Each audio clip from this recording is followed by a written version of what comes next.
The moment my body started to change now, it just got to be fun. I was no longer dreading it. I was now excited about it. And then I started thinking about all the things I wanted to do if I was ever able to walk again. Hello and welcome to the Pacific Channel, where you learn about the law of attraction, how to manifest anything you want, meditation, and more. In this video, Dr. Joe Dispenza talks about what he did to heal himself after his harrowing bicycle accident where he broke his back in multiple places. The story goes that he had entered into a triathlon race, and during the bike portion of the race, he was wanting to go around some other riders but wasn't sure if it was safe. A cop waved him on but didn't see a truck coming around a corner, and neither did Dr. Joe. The truck hit him and sent him flying to the ground. He broke his back in multiple places. He doesn't say this in this video, but in others, he said that his doctors told him that he would never walk again. In this video, he explains in more detail exactly what he did to heal himself in only 6 weeks. He was already into yoga and hypnosis, and so that's where he got the idea that he might be able to heal himself. He explains 5 things that must be done to experience that kind of deep level of healing and mystical experience. See if you can repeat all 5 things, and I'll let you know what they are after he speaks. But also, Dr. Joe talks in more detail about his style of meditation, and he talks about why he has people breathe in deeply and hold it. When you do it right, it feels like electricity is shooting through your whole body, but it's random when it comes. It's not necessarily right when you start breathing. And you may tear up as you release resistance and allow that energy to flow. I've been able to do that part, but I haven't been able to go unconscious, which is supposed to be the ultimate level according to Dr. Joe. Let's listen to him now. When I had my spinal injury, I was in my early 20s, and I just had enough background in yoga and enough background in hypnosis to understand that I had to, in some way, stay present and show my subconscious mind what exactly I wanted. So the only thing that I could do was vertebrae by vertebrae, repair the vertebrae, because that's all I knew. And I would say to my subconscious, this is what, or my autonomic nervous system, this is what I need repaired, and let me show you what it has to look like. Here's the template. Here's the design. And, I started off that way, and then, being injured like that, somewhere around the first 10, 15 minutes, I'd be thinking if I was going to be in a wheelchair the rest of my life, or if I should sell my practice, and then I would catch myself, oh my God, I'm focusing on what I don't want to have happen. So then I start all over again, but I get frustrated now with myself, and I get impatient and get harder to focus. And I kept winding up back there. And it took me time to realize that I was focusing on what I didn't want to have happen instead of what I did want to have happen. And somehow those emotions of survival were a key element in the process. But the technique becomes secondary with my ability to manage my attention and manage my emotions. Because where I place my attention is where I place my energy. And I was catching myself investing into that future. Instead of catching myself and settling down and starting again, I would get angry and frustrated, and then judgmental, and then resentful, and then I'd be a mess, and it was a pretty dark night at the time. That being said, I wanted to, vertebrae per vertebrae, get to the point where I could design the whole thing and then surrender it to the subconscious mind, to the autonomic nervous system, because I knew that I couldn't do it. It wasn't me that was going to do the healing. I didn't know how to heal it. It has the understanding to take it like a dream and package it in a certain way, and then through the information, through the frequency of the nervous system that's carrying the information, begin to send that information to the cells, and the cells will make the DNA become activated, which will make the proteins, which will then make the collagen, which will then make the scaffolding of the bones repair. But I understood that the signal would do that innately, that the innate intelligence of the body could actually heal it. It didn't know how to heal it to the extent that I wanted it to, but there was some healing going on. I just wanted to push it past that point and program it to a greater degree. But it was my intention that mattered the most, and the sponsoring thought behind it. And so when I was able to go through the whole entire process, Alfred, it took me 2, 3, 3.5 hours sometimes, just tormented. When it started getting easier, I knew that I was firing and wiring circuits in my brain, and it was getting easier because I was doing it every day. And I was staying more present. I wasn't thinking about that any longer. It wasn't about healing. It was about effort. To go from one point to the other without breaking my focus, because I wanted to show it exactly what I wanted, not what I didn't want.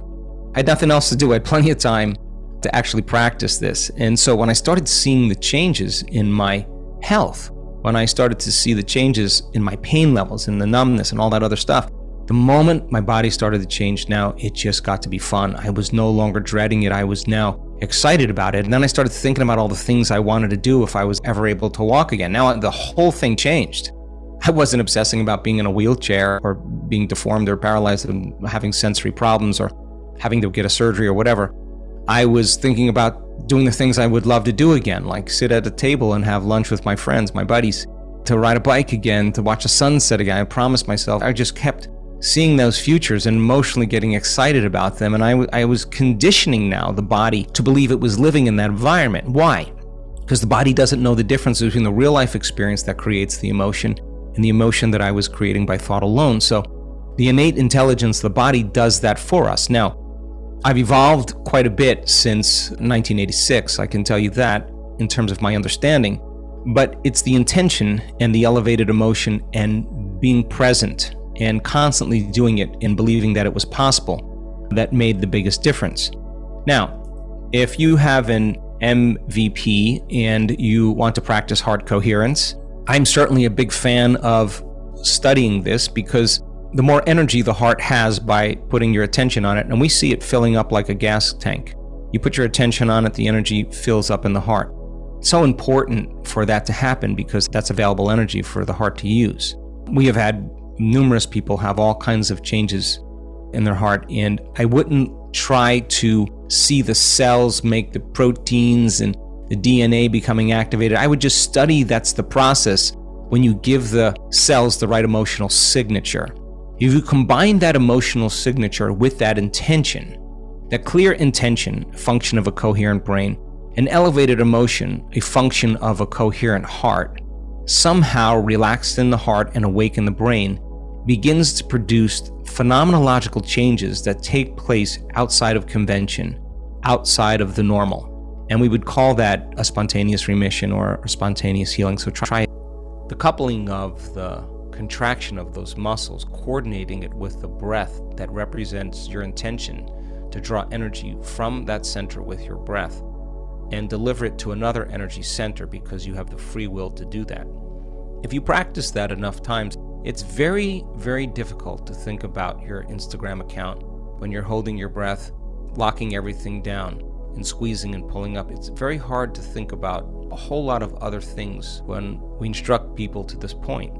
That the single-mindedness and the understanding of what you're doing and why you're doing it, with your attention right on that target, the compression of those crystals creates that piezoelectric effect that activates that center, no different than activating your heart center. But this center somehow happens to have crystal structures in it that actually act as a telecommunications center to pick up very, very fast frequencies. Very high frequencies, and those frequencies need some type of magnetic signaling system to be able to pick it up, and it has the machinery for that. And homing pigeons have it, and chameleons have it, and migrating birds and species activated, and all vertebrates have that system in some way interacting with energy that's not seen, that's information. And so the human being then, when that center becomes activated, the breath is one way to do that.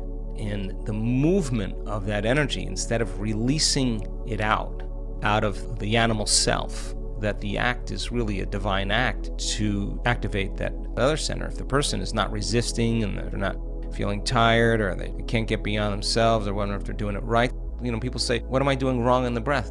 That's the thought you need to get beyond. Break it down and learn it again. Start over again and practice it just like you're practicing anything. Anything you practice, you have to stay conscious and get your body to do what your mind is thinking about. So there are people that reach this point, Sunday, where they have these incredible experiences and they see those fractal patterns, and that fractal pattern is a standing wave of energy and information that's going to be read by the laser, the coherence of the brain. Only a coherent field can read that information. So when the brain gets super coherent and that system switched on, it transduces that frequency into an inward experience. In melatonin, as you know, the derivatives actually change to produce upgraded versions of melatonin and change the mind. They change the experience of information that's not in the simulator but outside of it. And so I was very interested in the process for many, many years because I wanted to have more of those experiences. Those things tend to be more fun for me than many things in the simulator. Although I enjoy the simulator and I love life, at the same time, I just think maybe there's more information. It's a scientific fact that we perceive less than 1% of reality. In fact, the odds of that, in some article I read just recently, is 100%. So then our experience of reality is very limited, and we can't exclude ourselves from that process. So then we begin to experience the unknown self that we forgot that we were. That was once oneness. Remember, we're variations of oneness, and all having the free will to answer the question, how far does the rabbit hole go? Is there anything else? Can we explore it? And yeah, you can enjoy a sunset, but also, you can feel pain. And those are all experiences that we get to have in reality. So then the person who's having those experiences that wants to go a little further would fill their brain with information and knowledge about dimensions and other possibilities and time, space, and the many worlds theory and quantum physics, and just kind of be curious about that.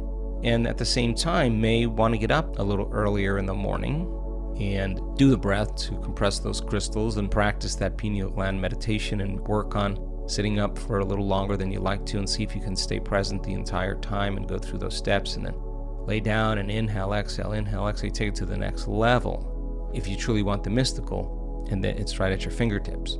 So my advice to you is to keep doing it and maybe add something new, like doing the pineal gland meditation so that you can evolve your experience a little bit more. And if you've reached that point, you will lose consciousness at certain moments when that energy strikes your brain. It's a very blissful, numbing feeling that takes place, and it's electric. That's energy, that's the arousal. It's the reticular activating system opening up and becoming super awakened, not from the outer world, but from the inner world. And that thalamic gate opens and energy moves right into the brain, and that is that gamma pattern. And sometimes it's a lot of frequency, and sometimes people lose consciousness. And I have thousands of times for a period of time. But we shouldn't be afraid of it.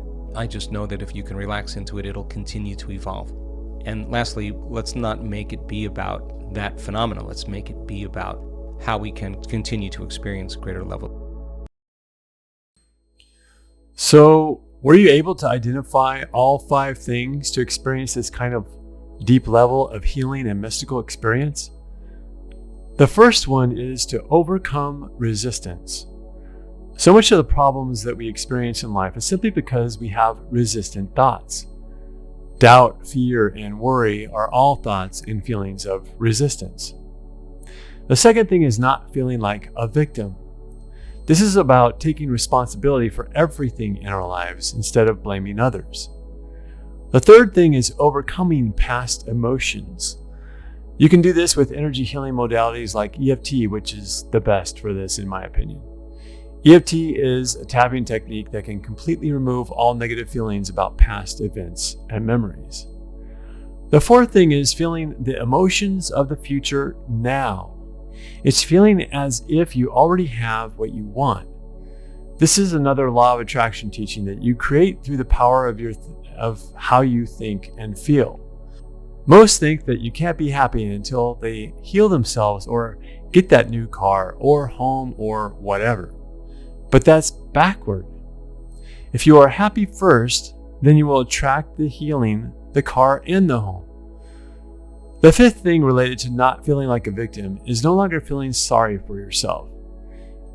If you feel sorry for yourself, you're going to keep on creating things to feel sorry about. So this is about understanding and realizing that you create your reality. The bottom line is that you are the creator of your life. As Dr. Dyer said, when you believe it, you'll see it. If you like this video, please like, share, and subscribe if you haven't already done so. And leave a comment below about how you intend on taking more control of your life with your thoughts and feelings. Thanks for watching and have a great day or night.